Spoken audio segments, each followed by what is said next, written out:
हमारे लिए योजना बनाते हैं। क्यों भाई, हमारे 2 हाथ पैर हैं, आपके क्या 5 हाथ पैर लगे हैं क्या? नहीं। हमने आपको वोट देकर के वहां पर भेजा है, विधानसभा में, लोकसभा में, संसद के अंदर आपको हमने भेजा है, और वहां जाकर के आप क्या होता है, पूंजीपतियों के साथ साठगांठ कर लेते हो, सारी नीतियां ऐसे बनाते हो जिसमें पूंजीपति वर्ग को हित हो और देश की जनता लुटती की लुटती चली जाए। वो 4 आने 8 आने का पेप्सी कोला वो बेचते हो 100 रुपए का, और यहाँ किसान 6 महीना मेहनत करके फसल उगाता है तो पता चलता है कि उसको एमएसपी भी नहीं मिलती है।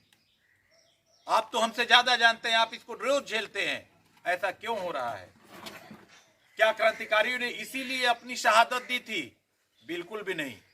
सपना ये था कि ये देश गांव का देश है, ये गांव का गणराज्य बनेगा, यहाँ पर गांव समृद्ध होंगे, गांव आत्मनिर्भर होंगे और गांव खुशहाल होंगे, तब जाकर के इस देश का विकास होगा। लेकिन गांवों को गुलाम बनाना है, हकीकत में गांवों को गुलाम बनाना है। किसानों के नाम पर 50 योजनाएं बनेंगी और वो फायदा कौन ले जाएगा? बड़ी बड़ी कंपनियां। किसान को योजना का लाभ बहुत कम मिलेगा, 10% 5% मिल जाए, सारी बड़ी कंपनियां लेके जाती हैं। मैं कृषि का कोई विशेषज्ञ नहीं हूं, लेकिन बहुत सारे विशेषज्ञों को मुझे सुनने का अवसर मिला है। वो बताते हैं कि क्या हश्र हो रहा है और क्या हमारे साथ जो है, जिसको कहते हैं कि भेदभाव और बेईमानी की जा रही है। तो कभी अवसर मिलेगा, ऐसे महापुरुष भी आएंगे जो किसानों के बारे में और उनके विशेषज्ञता की बात भी आपके सामने रखेंगे। लेकिन जो हम मूल प्रश्न को लेके आए हैं वो ये है कि हमारे देश के जो क्रांतिकारी थे उन्होंने क्या सपना देखा? उन्होंने कहा ये देश बहुत बड़ा है, इस देश के अंदर आज के समय में 1 अरब 40 करोड़ लोग रहते हैं। एक इतनी बड़ी आबादी को, जहां पर 7 लाख गांव हैं, इन 7 लाख गांवों को दिल्ली में बैठा हुआ कोई भी बादशाह या कोई भी नेता नहीं चला सकता है। इन 7 लाख गांवों को आपको आजादी देनी पड़ेगी। और ये जो 7 लाख गांव है, हमारे देश में लगभग 2,60,000 ग्राम पंचायतें हैं, और इन ग्राम पंचायतों के माध्यम से गांवों को आत्मनिर्भर बनाना है कि इन पंचायतों के फैसले नीचे से लिए जाएंगे। हमारे गांव में कौन सी सड़क बनेगी, कौन सा खड़ंजा बनेगा, कौन सी नाली बनेगी, कौन कौन से लोगों को पेंशन दी जाएगी, किन किन लोगों का जो है वजीफा दिया जाएगा, ये सारे जो है फैसले गांव से होंगे। ग्राम की सभाएं बैठ करके ये सारे फैसले लेंगी और इन फैसलों के आधार पे ग्राम विकास योजना बनेगी। प्रधान जी को इस बात के बारे में जानकारी दी गई होगी, जो हमारे और भी बुजुर्ग लोग हैं इनको पता होगा कि हमारे यहाँ देश के अंदर ये व्यवस्था बनाई गई है जीपीडीपी की। ये 2015 में योजना बनी थी। उस योजना का नाम क्या है? ग्राम पंचायत विकास योजना, विकास प्लान। ग्राम सभा जीपीडीपी है, ग्राम पंचायत डेवलपमेंट जो है प्लान। अब ग्राम पंचायत डेवलपमेंट प्लान कौन बनाएगा? गांव के सभी लोग, 18 साल से बड़े जितने भी गांव के लोग हैं, वो सभी लोग ग्राम सभा के सदस्य होते हैं। वो अपने ग्राम सभा के विधायक हैं और ये हमारे ग्राम सभा के मुख्यमंत्री हैं, जो चुने हुए हमारे प्रधान जी हैं। और वो जो ग्राम सभा के विधायक हैं वो ग्राम सभा में बैठेंगे और आपस में भाईचारे के साथ ये तय होगा, हार जीत को भूल करके सब लोग भाईचारे से बैठेंगे, सौहार्द से बैठेंगे, और तब वहां पर तय होगा कि हमारे गांव में आने वाले समय में हमें क्या क्या विकास करना है।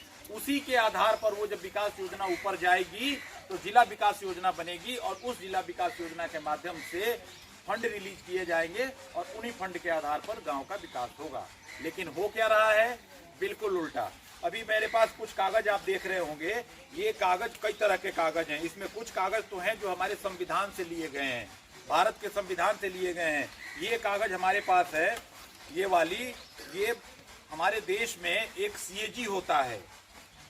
सीएजी आप जानते होंगे, ये 2015 की उसकी एक रिपोर्ट है जिसमें यूपी के बारे में भी उसने बहुत सारी सूचनाएं दी हैं। और सीएजी कहते हैं कि जो कानून में, जो संविधान में प्रावधान किया गया है उत्तर प्रदेश में, वो लागू नहीं हो रहा है। ये कोई मेरी बात नहीं कह रहा हूं मैं, ये सीएजी की रिपोर्ट में ये बातें आ रही हैं कि जो राज्य सरकार को और यहाँ के अधिकारियों को गांवों को आत्मनिर्भर बनाने के लिए, गांवों का पूर्ण विकास करने के लिए जो सरकार की कानून है, सरकार की नीतियां हैं, उन नीतियों को उत्तर प्रदेश में उसका क्रमशः अनुपालन नहीं किया गया है। अब आप ये बताइए, भारत सरकार का सीएजी ये रिपोर्ट कह रहा है, इसका मतलब क्या है? ये झूठी बात तो नहीं है। सीएजी की जो रिपोर्ट कह रही है वो तो गहन जांच पड़ताल और सरकारी रिपोर्टों के आधार पर बनती है। तो यदि उस रिपोर्ट में यह सारी बातें आ रही हैं तो कहीं न कहीं ये हमारे लिए चिंताजनक बात है। ये सीएजी क्या कहते हैं, ये देखिए, ये एक सूची दी गई है। एक सूची हमारे हाथ में है, प्रधान जी को मैंने इसकी कॉपी दी है। भारत का 73वां संविधान संशोधन, उस संविधान संशोधन में 29 विषय गांवों को सौंपे गए, 29 विभाग। आप गूगल करिए, आपके पास, सबके पास मोबाइल है, आप करिए कि हमारे 29 विषय ग्राम पंचायत के कौन से हैं, आपको फट से आ जाएगा।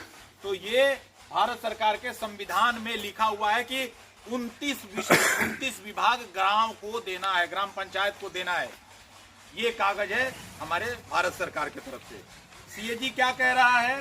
सीएजी कह रहा है कि उत्तर प्रदेश में उस 29 में से 16 योजनाओं को गांव सभा को दिया गया है।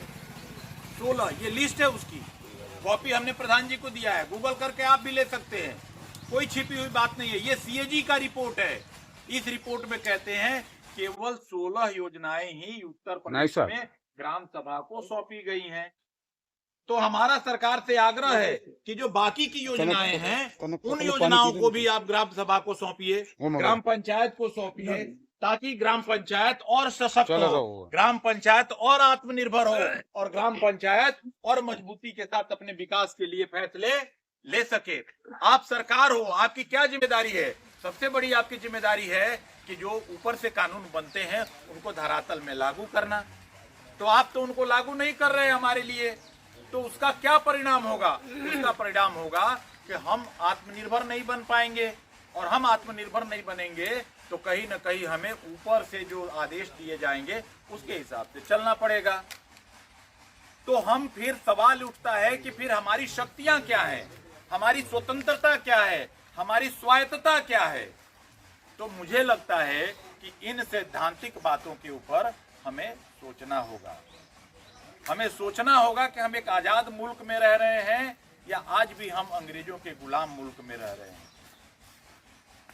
तो बातें तो बहुत सारी हैं, इसमें आप देखें कि इसमें कई सारी चीजें कही गई हैं कि जो है हमारे इसमें बहुत सारी प्रॉब्लम है। एक प्रॉब्लम तो यहाँ पर सबसे बड़ी बात है इस रिपोर्ट में आ रही है, वो ये आ रही है, ये थोड़ा 10 साल पुराना रिपोर्ट है, इस रिपोर्ट 2015 का है। तो इस रिपोर्ट में ये कहा गया कि उस समय 52,000 ग्राम पंचायतें हैं उत्तर प्रदेश में 2015 में, अभी बढ़ के लगभग 58,000 ग्राम पंचायतें हो गई हैं उत्तर प्रदेश के अंदर। ये रिपोर्ट बता रहा है कि इस रिपोर्ट के अनुसार 8100 पद, ग्राम जो सेक्रेटरी होता है, पंचायत सेक्रेटरी, 8100 पद स्वीकृत हैं पुराने रिपोर्ट में, लेकिन असल में 5582 लोग ही इस पे काम करते हैं। इसका मतलब क्या है? एक सेक्रेटरी के पास लगभग 10-11 गांव हैं, पंचायतें हैं, गांव छोड़िए, एक पंचायत में यदि 3 गांव हैं और एक सेक्रेटरी के पास मान लीजिए कि 10 पंचायत हैं, तो 30-40 गांव के ऊपर एक सेक्रेटरी है। अरे भाई, वो कोई जिन्न है क्या, या कोई बाज है क्या कि फट से यहाँ से उड़ा, फट से वहां, फट से वहां, फट से वहां, हर जगह वो हाजिर हो जाएगा? ऐसा संभव हो सकता है क्या? तो ये आप बताइए, ये ग्राम पंचायत को कहाँ शक्ति मिली? होना तो ये चाहिए। इसी रिपोर्ट में एक बात कही गई है, ये कहती है कि गांव पंचायत कुछ अपने कर्मचारियों को रख सकते हैं, कानूनी प्रावधान है, रख सकते हैं। किसको किसको रख सकते हैं?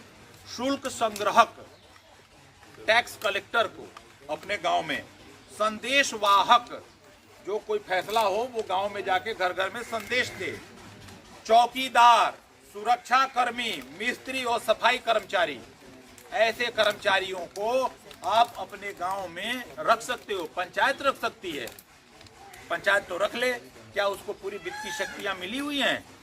अब प्रधान जी के गले पड़ जाएंगे, तनख्वाह कहां से देंगे हम? वो फांस पड़ जाएंगे। कानून तो कहता है कि इनको अधिकार है, लेकिन हकीकत में वित्तीय शक्ति नहीं है। तो जब वित्तीय शक्ति नहीं है तो प्रधान जी मजबूर हैं। अब प्रधान जी क्या करेंगे? अधिकारियों के पीछे पीछे भागना पड़ेगा। अभी देखिए, उसी को आगे रखते हुए इसमें बात कही गई है कि ऐसे ग्राम पंचायत जिनकी आबादी 5,000 से 10,000 के बीच है, वोट की बात नहीं हो रही है, पूरी आबादी की बात हो रही है। यदि 5,000 से 10,000 के बीच हैं तो वो 4 कर्मचारी अपने रख सकते हैं, और यदि 10,000 से 10,000 1 से 20,000 तक आबादी है तो वहां 5 कर्मचारी पंचायत रख सकता है अपना। यदि 20,000 से 30,000 आबादी है तो 6 कर्मचारी आप रख सकते हो। ये कानून कहता है, उत्तर प्रदेश सरकार का कानून कहता है कि आप इतने पदाधिकारी तो खुद रख सकते हो, नियुक्त कर सकते हो। अब आप ये सोचिए, यहाँ देश के यूपी के अंदर मान लीजिए 60,000 पंचायतें हैं और हर पंचायत ने मिनिमम 4-4 कर्मचारी रखे तो कितने युवाओं को नौकरी मिल जाएगी? लगभग 2-2.5 लाख बच्चों को नौकरी मिल जाएगी। उनको अपने गांव में नौकरी मिल जाएगी, दर दर भटकना नहीं पड़ेगा, उनका रोजगार चलेगा और वो बहुत कुशलता के साथ इस काम को भी निभा सकते हैं। उनको हर गांव का व्यक्ति उनको जानता है, हर घर को वो जानते हैं। गलत कह रहा हूं मैं? तो कहीं ना कहीं ये जो कानून में हमारे अधिकार दिए गए हैं ग्राम पंचायत के, वो तो हमको हकीकत में नहीं दिया गया। मैं प्रधान जी से आग्रह करूंगा कि आप ही बताइए हमें, यदि मैं गलत कह रहा हूं आप बताइए, आपके ग्राम पंचायत में आपने कितने कर्मचारी नियुक्त किए हैं? एक भी नहीं किए हैं। कारण क्या है? आपके पास पर्याप्त वित्तीय शक्तियां नहीं है। तो संविधान ने कहा और गांधी जी कह गए और शहीद कह गए कि हमारा देश गांवों का गणराज्य होगा। गांव यहाँ के आत्मनिर्भर, स्वावलंबी और स्वाभिमानी होंगे। और ऊपर से क्या किया है? गला में रस्सा बांध रखा है कि बेटा इधर हम खींचे तो इधर दौड़ो और उधर खींचे तो उधर दौड़ो। योजनाएं और पैसे आते हैं, उन योजनाओं के हिसाब से ही खर्च करना पड़ता है। पंचायत के जो अपने काम है वो कौन करेगा? अभी हमारे बीच में से कोई बुजुर्ग कह रहे थे कि आज के बारे में ज्यादा लोगों को जानकारी नहीं मिली, शायद आप बात रख रहे थे। 2 कर्मचारी होते पूरे गांव में दौड़ जाते तो क्या आपको लगता है यहाँ पे 500 लोग बैठे होते कि नहीं होते? अब प्रधान जी अब बताइए, अभी कहीं और मीटिंग करके आए, गांव की भी जिम्मेदारी है और ये प्रधानों के भी अध्यक्ष है इस जिले के, तो इनकी बड़ी जिम्मेदारी है। अब ये घर घर जाएं लोगों को बताने, तो अभी प्रधान है कि चपरासी हैं? तो सवाल इस बात का है कि हमें कागजों में तो शक्ति दे दी, लेकिन उसके लिए पूरी पावर हमें नहीं मिली। अब नहीं मिली तो आप मोहताज हो, और जब आप मोहताज हो तो आपके गांव के युवा भी मोहताज हैं, आपके गांव की सड़कें, गलियां और सारी चीजें मोहताज हैं, और सब लोग भटक रहे हैं। अब ये प्रधान जी बता रहे थे इन्होंने बहुत ईमानदारी और अच्छे से काम किया। अब आप अच्छे से काम करो, ये 4-5 लोग तो आप सरकारी नौकरी पर रख सकते हो। इसके अलावा गांव के लिए एक स्कीम चलती है मनरेगा की। मनरेगा में अभी चलो सरकार ने 100 दिन कहा है, आप 100 दिन का गांव के लोगों को, गरीब गुरबों को पूर्ण रोजगार दे दीजिए, उनको पूरे पैसे समय पे दे दीजिए, कुछ तो खुशहाली आएगी, कुछ तो भटकाव उनका बंद होगा। लेकिन नहीं, अब प्रधान जी को काम तो करवा लें, यहाँ से फार्म भी भरवा दें, पता चला कि ऊपर से पैसा आने के लिए 2 साल लग गए। अब प्रधान जी अपना जमीन बेचें और उनको भुगतान करें। ये कोई किताबी बात नहीं कह रहा हूँ। अभी 3 तारीख को और 4 तारीख को दिल्ली में पूरे देश भर के मनरेगा के लोग आए थे, एक सम्मेलन हो रहा था। वो बेचारे बता रहे किसी का 1.5 साल, किसी का 2 साल भुगतान ही नहीं हुआ। अब मान लो एक ग्राम सेवक है, 10 गांव, 11 गांव पे एक आदमी है, पंचायत सेक्रेटरी है, 10 गांव पे एक आदमी है। अब उसको तो पकड़ना बड़ा मुश्किल है। अब प्रधान जी कहाँ रहेंगे? दिन भर कहीं रहेंगे, शाम को तो घर लौटना ही पड़ेगा। अब वो आ जाए 10 से काम किए हुए कि प्रधान जी अब हम रोटी कैसे खाएंगे? अभी बेचारे अपनी रोटी न खाएं, उनको खाना खिलाएं। तो ये हकीकत बात है कि नहीं है? कोई किताबी बात तो नहीं कह रहा हूं मैं। तो हमारे तरफ देखिए क्या हो रहा है। एक तरफ हमारा संविधान है, वो कहता है क्रांतिकारियों के सपने को साकार करो, ग्राम पंचायतों को आत्मनिर्भर, स्वाभिमानी और स्वावलंबी बनाओ, उनको पूर्ण आजादी दो कि वो फैसले लें और सिर उठा करके खड़े हों। दूसरे तरफ 29 शक्तियां हमको संविधान में दी जाती हैं। राज्य में आते आते वो शक्तियां घट के कितनी हो जाती हैं? 16 शक्तियां बच जाती हैं। ठीक है, 16 के हिसाब से ही हमें पूरा वो व्यवस्था दो, 16 के ही हिसाब से हमको पूरा आर्थिक पावर दो, हमें पूरा फंड दो। हम देखो विकास करते हैं कि नहीं, आदर्श गांव बनाते हैं कि नहीं, लेकिन ये नहीं हो रहा है। तो यही हमारा दुख है। इसी दुख दर्द को बांटने के लिए हम आपके बीच में आए हैं। हमारे देश में 5 साल के लिए प्रधान होते हैं और प्रधानमंत्री भी 5 साल के लिए होते हैं। अब इस 5 साल में बेचारे 4 साढ़े 4 साल तो ऑफिसों के सामने जो है बिल वाउचर पास कराने और योजनाओं को लेने और ये वो पास कराने में बीत गया। जो गांव के लिए बेहतर काम हो सकता था वो काम का सदुपयोग नहीं हुआ। अब अंत में लोग पूछे का कर है तुम हमारे लिए, अब करें क्या? ऊपर दौड़े नीचे भागे, हिया जाए हुआ जाए कि कुछ सोचे और कुछ विचारे हिया पंचायत में बैठ कर। तो कहने का मतलब ये है कि हमें पूरी तरीके से स्वतंत्रता स्वायत्तता नहीं दी गई है और जब तक वो नहीं दी जाएगी ग्राम पंचायत, ग्राम सभा और गांव आजाद नहीं होंगे। तो हमें इनको आजादी दिलानी है। तो जैसे हमारे क्रांतिकारी साथी अरविंद मूर्ति जी बात रख रहे थे कि इसके लिए कोई प्रकाश काम नहीं करेगा। अभी हमारे एक साथी बड़ा हंस रहे थे, पिछले गांव में एक मीटिंग हो रही थी तो वो पूछे कि हम करें क्या। वहां कोई सज्जन थे, खड़े होकर पूछे हम करें क्या, आप तो बड़ी बड़ी बातें बता रहे हो। तो हमने कहा सबसे पहला आप एक काम करो, पहला काम तो आप ये करो कि आप जो वोट है ना आपका, उस वोट को आप समझते हो कि बोतल का जिन्न है, तो ये आप छोड़ दो। हम क्या सोचते हैं कि हमने वोट दे दिया और उस वोट को देने से यानी कि बोतल का ढक्कन हमने खोल दिया, अब उसमें से जीत करके जो आया वो जिन्न निकला और हमने जिन्न ने हमसे पूछा ओ मेरे आका बता क्या करना है। और हम आका ने कहा हमारे लिए हलवा पूड़ी हलवाई और जलेबी और सब लगा दे। और जिन्न फटाफट एक बड़ी सी थाली लाता है और सब सजा के चला जाता है। तो हमने कहा कि ये आपका भ्रम है, ये वोट से जिन्न नहीं निकलता है। क्योंकि जिन्न निकलता होता तो 75 साल में हम लोग ने कम से कम 75 जिन्न तो देखे होते। आज तक कोई जिन्न देखा आपने? कोई जिन्न अभी तक इस वोट से नहीं निकला है। इसलिए हमें दूसरों के ऊपर निर्भर नहीं होना है। इस कहानी का यही मतलब है कि हमें स्वयं के ऊपर निर्भर होना है और हमें वीर कुंवर सिंह से सीखना है कि हमारी चाहे जो भी उम्र हो जाए, हमें ये प्रण लेना है कि हमें अपने गांव को बेहतर बनाना है। और हम क्या करें, हमारे जो प्रधान है वो हमारे पगड़ी हैं और जो हमारी पगड़ी है वो हमारा इज्जत है, हमारा सम्मान है। हम उनके नेतृत्व में गांव के सभी लोग बैठें, ग्राम सभा करें, ग्राम सभा करके गांव के ज्यादा से ज्यादा लोग बैठ करके, पुरवा हो मेन गांव हो, सारे लोग बैठिए पंचायत भवन में और वहां पर बैठ करके ग्राम सभा हो। उस ग्राम सभा में मीटिंग की जाए और इसमें यह तय की जाए कि भाई आप बताइए इस ग्राम सभा की क्या योजना बनेगी। और वहां पर 10-20 लोगों के सुझाव आएंगे, राय मशवरा होगा, 10-20 कामों की लिस्ट तैयार हो जाएगी। उसी लिस्ट को लेटर पैड पर लिख करके और गांव के सभी लोगों का सिग्नेचर लगा करके आपको ब्लॉक पंचायत में भेजना है। वो ब्लॉक पंचायत से सारा योजना जुड़ करके जिला पंचायत में चली जाएगी।